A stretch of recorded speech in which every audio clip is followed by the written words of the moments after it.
पिछले कुछ समय से अरावली की पहाड़ियों को लेकर के एक विवाद पर काफ़ी चर्चा चल रही है। इसी को लेकर के सोशल मीडिया पर भी कई तरह की वीडियो वायरल हो रही हैं। वहीं विपक्षी पार्टियों द्वारा भी इस मुद्दे को काफ़ी भुनाया जा रहा है। इसी को लेकर के केंद्रीय मंत्री ने भी हाल ही में अपने बयान देते हुए सरकार का पक्ष स्पष्ट किया है। वहीं लोगों ने सुप्रीम कोर्ट और केंद्र सरकार की नीतियों को लेकर के फैसले को लेकर काफ़ी विरोध मुखर किया है। आज सुप्रीम कोर्ट ने अरावली पर्वत श्रृंखला को लेकर केंद्र सरकार द्वारा दी गई परिभाषा को स्वीकार कर लिया है। फैसले के अनुसार अरावली रेंज में 100 मीटर से कम ऊंचाई वाली पहाड़ियां खनन विरोधी सख्त नियमों के दायरे में नहीं आएंगी। कोर्ट ने अरावली क्षेत्र में सस्टेनेबल माइनिंग के लिए सिफारिशों को भी मंजूरी दी है। साथ ही इलीगल माइनिंग पर रोक लगाने के लिए ठोस कदम उठाने के निर्देश दिए हैं। यह फैसला पर्यावरण संरक्षण, खनन नीति और विकास के बीच संतुलन को लेकर बेहद अहम माना जा रहा है। इस वीडियो में देखिए अरावली पर्वत श्रृंखला की ड्रोन फुटेज, फैसले का पूरा विश्लेषण और इसके दूरगामी प्रभाव।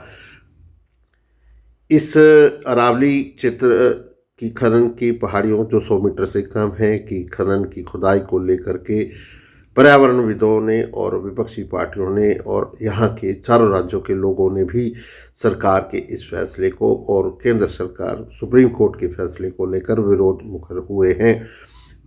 आइए आपको सुनवाते हैं केंद्रीय मंत्री ने सरकार का क्या इसको लेकर इतना परेशान है। तो अभी अरावली जो शील्ड है पूरा नॉर्थ वेस्ट इंडिया का, तो उसमें अभी ऐसा रिलैक्सेशन वो क्या कोई लॉन्ग टर्म और परमानेंट डैमेज नहीं करेगा? अरावली में कोई भी रिलैक्सेशन नहीं दिया गया है। पहली बात, अरावली भारत के 4 राज्यों में है, दिल्ली, हरियाणा, राजस्थान, हरियाणा और गुजरात। टोटल अरावली 39 डिस्ट्रिक्ट्स में है। अरावली की पिटीशन 1985 से चल रही है। इस पिटीशन में चलने के बाद अरावली में माइनिंग के स्ट्रिक्ट नियम होने चाहिए, इसके हम भी पूरी तरीके से समर्थन करते हैं। सुप्रीम कोर्ट ने चारों राज्यों को कहा कि अरावली की सेम डेफिनेशन होनी चाहिए। सेम डेफिनेशन में 100 मीटर को, जो कि 1968 का जो जियोलॉजी का स्टडी है रिचर्ड मॉर्फी, उसके कारण है। कुछ यूट्यूब चैनल ने और कुछ लोगों ने एक कंफ्यूजन खड़ा कर दिया कि 100 मीटर का अर्थ होगा टॉप के 100 मीटर। ऐसा नहीं है। उसका जो बेस स्ट्रक्चर है, जो पर्वत का बेस स्ट्रक्चर है, अगर वो जमीन के अंदर भी 20 मीटर है, वहां से लेके 100 मीटर तक प्रोटेक्शन है। तो जो 100 मीटर का प्रोटेक्शन है, जो लोगों ने कंफ्यूजन करा है कि मतलब ऊपर का 100 मीटर है, नीचे खुदाई कर सकेंगे, वो नहीं है। मैं आपको फिर क्लियर कर रहा हूं। 100 मीटर का अर्थ है टॉप 100 मीटर से बॉटम के अंदर तक जो उसका पूरा फैलाव है। पहाड़ी तो ऐसे होती है, तो उसका बॉटम तो बड़ा होता है। जहां तक उसका बॉटम जाएगा वहां से लेके 100 मीटर तक प्रोटेक्शन है। और अगर एक पहाड़ी और दूसरी पहाड़ी के बीच में 500 मीटर का गैप है, तो वो जमीन भी अरावली रेंज मानी जाएगी। इस डेफिनेशन के आने के बाद 90% से ज्यादा एरिया प्रोटेक्टेड एरिया में आ गया। 90% से ज्यादा। मेरा ये स्टेटमेंट लिख लीजिए, टोटल अरावली का एरिया 1,47,000 स्क्वायर किलोमीटर है। इसके बाद केवल अभी की जो मेरे पास 39 डिस्ट्रिक्ट है, केवल 217 किलोमीटर, मतलब 2% में ही माइनिंग हो सकती है। और वो भी हर तरीके से नहीं हो सकती। उसके लिए भी सुप्रीम कोर्ट ने डायरेक्शन दिया है कि आपने जैसे सारंडा और झारखंड में एक पूरा पहले माइनिंग प्लान बनाया है, वो प्लान तैयार करिए। वो प्लान तैयार करने के बाद भी ICFR जो इंस्टीट्यूशन है उसकी परमिशन होगी, उसके बाद ही परमिशन मिलेगी। दिल्ली में कोई भी माइनिंग अलाउ ही नहीं है, ना होगी। मैं फिर दोहरा रहा हूं, दिल्ली की अरावली हिल्स में माइंस पूरी तरीके से बैन है।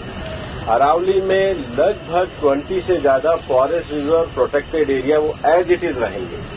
तो reserve area, protected area, even 100 metre भी पहले क्या होता था, जो लोगों ने करा था कि टॉप को छोड़ के नीचे खुदाई करते थे, तो वो एक तरीके से उसके चारों तरफ करते थे, अब वो भी नहीं कर सकेंगे। तो मुझे लगता है सुप्रीम कोर्ट ने जो निर्णय दिया है, ministry of environment, survey of India, zoological survey of India और जूलॉजिकल सर्वे ऑफ इंडिया में जो इंटरनेशनल स्टैंडर्ड है रिचर्ड मार्फी, उसको दिया। उसके बाद भी मामला सुप्रीम कोर्ट में है। हम पूरी तरीके से सहयोग करने के लिए तैयार हैं। पिछले 2 साल से लगातार स्वयं प्रधानमंत्री जी ने अरावली में वृक्षारोपण किया है। ये सरकार पिछले 2 साल से ग्रीन अरावली का मूवमेंट चला रही है। मैंने खुद ने पिछले दिनों उदयपुर में सारे डीएफओस की, मतलब चारों जिलों के 39 डीएफओ की मीटिंग करी है। हम हर डिस्ट्रिक्ट में अरावली की नेटिव स्पीशीज का एक नर्सरी लगा रहे हैं। हम ग्रीन अरावली के लिए प्रतिबद्ध हैं। ये एक झूठ फैलाया जा रहा है। और सबसे बड़ी बात है कि ये जो रिपोर्ट है, ये 2006 से राजस्थान में ऑलरेडी लागू है। इसमें कुछ भी एडिशन नहीं किया गया, बल्कि अरावली के टॉप से लेके और जमीन तक, मतलब जमीन से पूरा ऊपर 100 जो स्ट्रक्चर है वो सारा प्रोटेक्टेड की श्रेणी में आता है। सर मैं ask you one more question. Sir जैसे टाइगर, उसका तो कोई बाउंड्री नहीं है, उसका कोई